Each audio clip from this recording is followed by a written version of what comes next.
What's up, guys? Pretty excited. We're going to do a little play catch podcast with John Madden. We're going to talk about all kinds of fun stuff about warming up, life, liberty, and the pursuit of happiness. Do it. All right, so what I like to do with these weighted balls first, you guys know me, I'm a big weighted ball tap guy. I like to do about 5 or 6 throws of different exercises. So where I'm going to start with, I call it the awkward gun.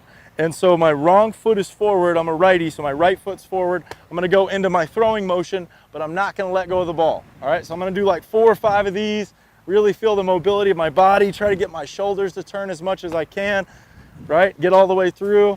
Then I'm going to start square, do the same thing, get some holds, really feel my body get there. Nice and easy. I'm only moving about 40 to 50%, and then I'm going to do the same thing here. Get right into my normal throwing motion.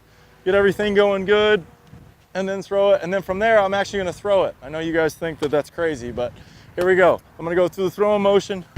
Oh my God, your arm. Are you okay? I think we're good. I think we're good. Good. Oh, I'll just get the old toss over there. Yeah, when's the last time you threw? Probably 2010. Let's see how this goes. Yeah. Hey, what do you think like your most favorite strikeout is? Strikeout, Prince Fielder, probably. Claim to fame. I'm pretty sure I struck out Donaldson. I don't think he would ever admit that. But I'm pretty sure.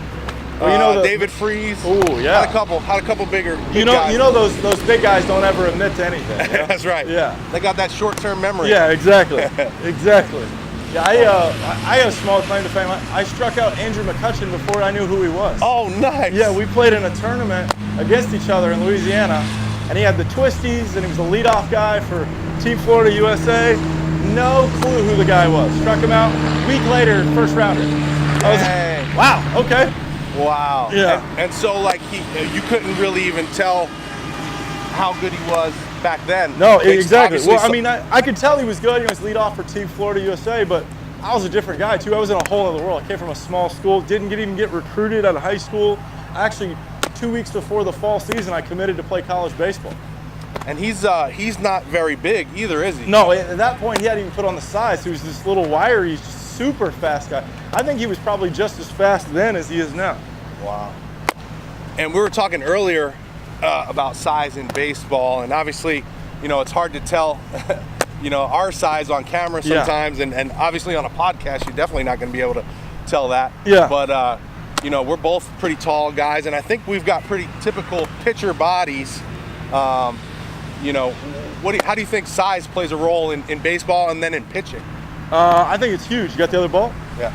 So after about that, feel good, by the way, and then just roll it over, and then we're going to go to the baseball. And this feeling, light. Yeah, this feeling of the light baseball is great. I think it's a great feel tool. We got to learn how your body moves. But back to your question about size, I think it's great. Obviously, the better the angle on your fastball, the harder it is to lift it, you know? But in the same sense, I'm sure you being a big guy too, I noticed that a lot of the bigger guys struggle getting the ball down. It's a little bit different, and that makes me think about something recently that I really feel like is a misconception. So the word extension, what do you think the word extension means to you?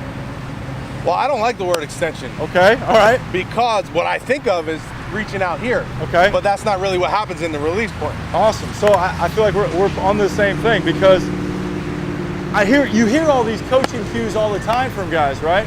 And I personally think the word extension, like you're saying, the body going out, is what slows down the axis of the arm. So I think I'll take the same word extension, but instead of saying reach towards your target, let's think about getting your hand away from your body. Okay. I like that. You feel like that's the same thing you feel of? I like that, yeah. The big thing I like to do is show video of some guys too when they're struggling with a certain thing, and then this way they can associate the word with what I'm showing them, so next time I say it, they have an image in their head and they know what they're trying to achieve. Exactly, that makes sense. Yeah, I like that. Especially, I know you do, work with guys and do lessons and stuff like that. I think showing somebody what they're doing or what a big leaguer's doing is a big difference in somebody just telling it, you know? Yeah.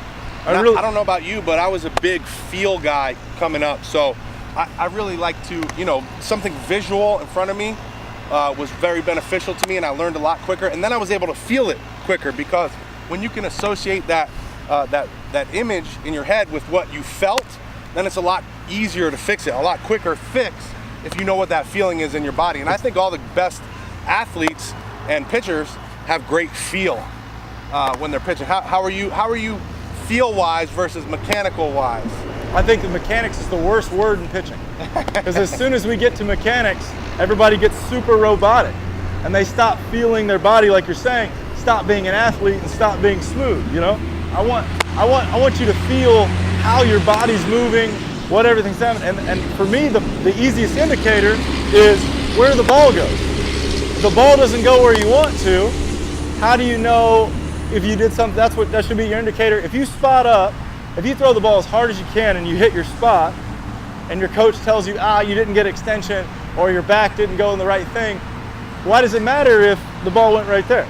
Maybe you're not maximizing your velocity, but according to what you're talking about, your feel, which I'm on the same page with, I totally agree with that.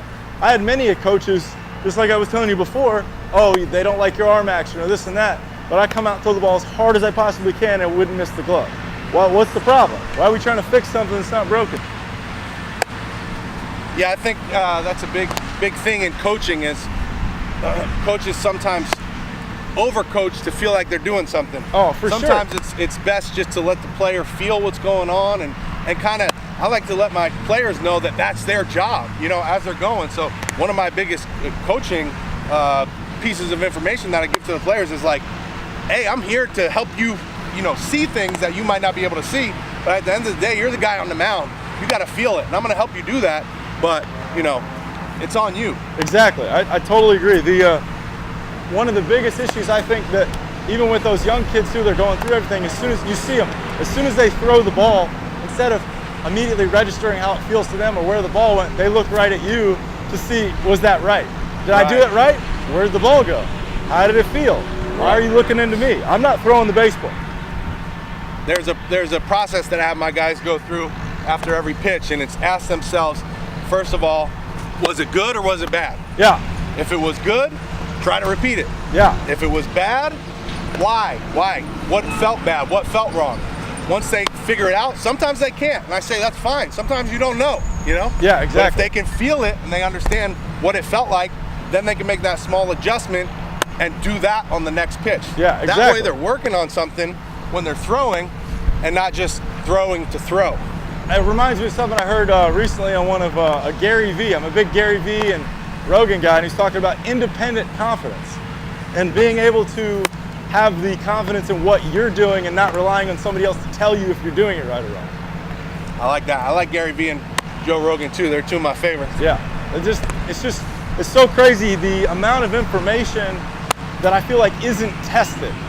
Like you see kids that get hurt and do this and that, and they run this throwing program, this and that. Well, they got to understand that even if you have a throwing program or whatever your coach tells you to do, you have to be honest with what your body and arm feel in order to be able to be successful. Yeah, that's a big one.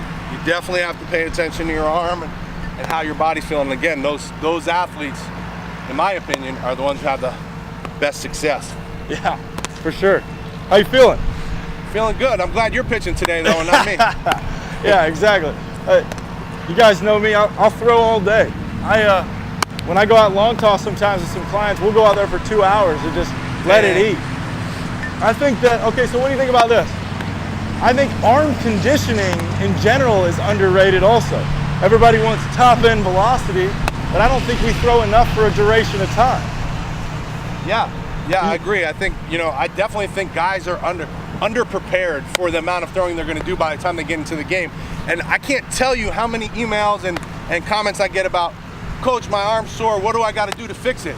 I was like, well, you should have been doing something 2-3 months before the season to get it ready, condition your arm. I think that's the biggest thing for these younger guys with arm pain is they weren't prepared for the amount they're going to throw. They get into the game, the first game, and they're throwing 4 innings as fast as they can. Of course your arm's going to hurt. If you haven't done anything for the last 2-3 months, preparation is key, and part of that is conditioning your arm. Or even with the coach doesn't let them throw enough. They have an 8-minute throwing period to get ready for the entire practice. Yeah. And then little Johnny hasn't even thrown the ball 150 feet before practice, but he's got to make 150-foot throws from deep third base to first base.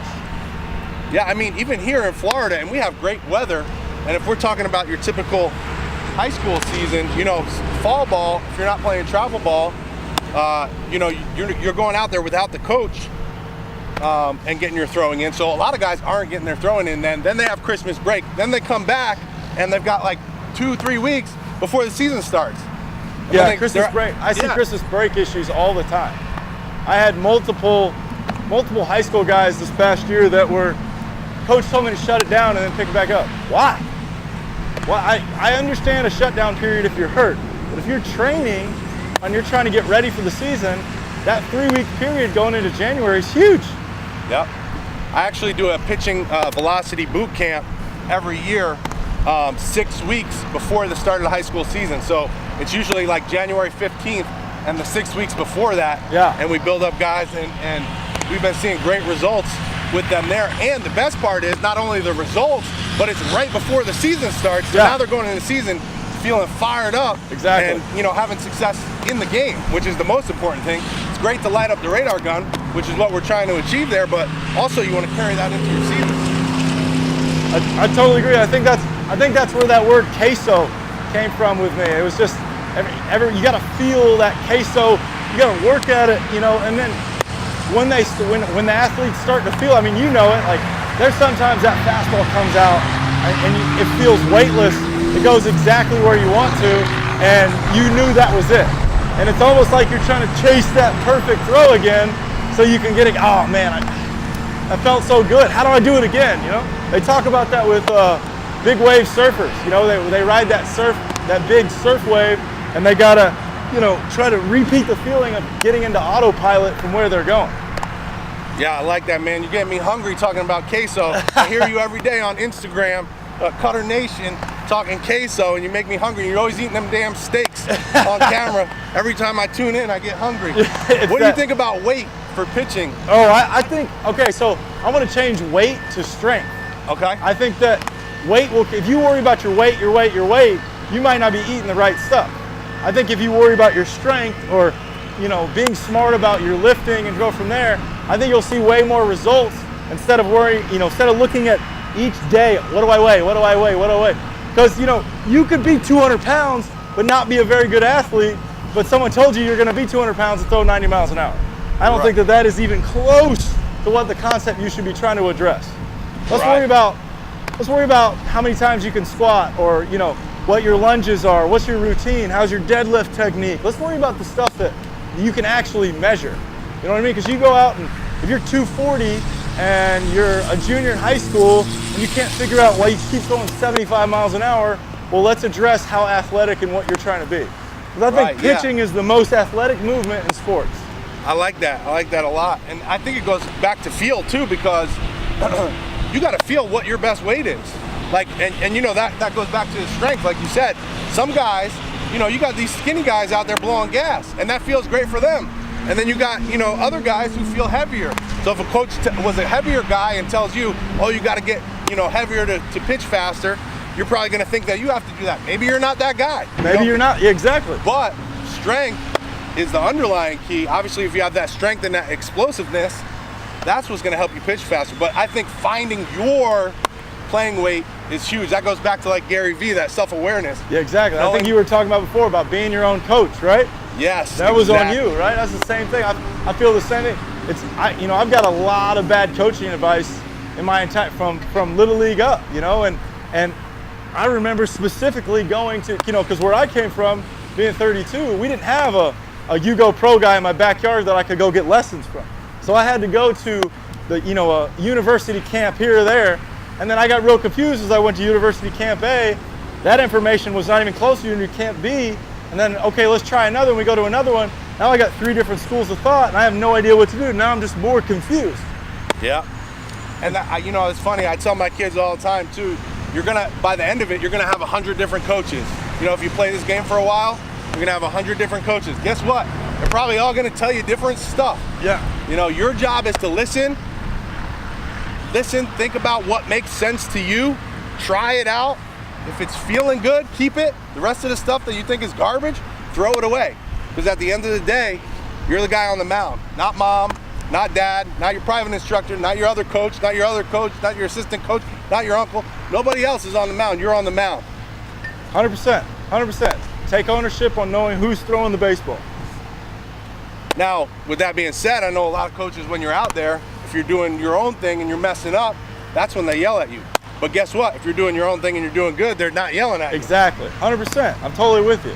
That reminds me of when I was in school. We used to have 6:30 in the morning pitchers meetings on the day of the game on a doubleheader, but we didn't even get to call our own pitches. So what's the point of me getting up at 6:30, ruining my sleep cycle, being comfortable? Now I'm creating a little bit of anxiety about the game because we're going to talk about how we're going to play the #1 team in the country, and you're pitching, and this is how we're going to attack them. But apparently I don't have any say in it. That's another thing. Knowing how to pitch a game, that's important too. Don't just rely on your catcher or your coach, you know? Yeah. Know what works for you, how you get batters out. Like I was a sinker guy, sinker slider. You know, you were cutter, changeup, cutter, slurve, you know? Yeah. Knowing how to get, obviously our pitching philosophy is going to be a little bit different to get batters out. But at the end of the day, we know what we have to do to get guys out. Exactly. Exactly. All right, man. Well, you warm? I mean, I hope you are, because I ain't throwing any more. My arm's hanging. All right. Show me that trap release. Yeah, I think are you ready for it? Yeah, I'm ready. All right, sounds good. Thank you guys so much for checking out the first episode of the Play Catch podcast. Please subscribe to my channel on YouTube, subscribe to me on iTunes, like and share. Give me a comment. Tell me what you think about this, if we should do more. All the input helps. If you have any questions, please let me know. Check out my website for my awesome gear if you want to support me with some Cutternation shirts, some hats. If you need any bands, weighted balls, recovery stuff, all on my website, all on my blog. Feel free to go to it. Link is in the description of this.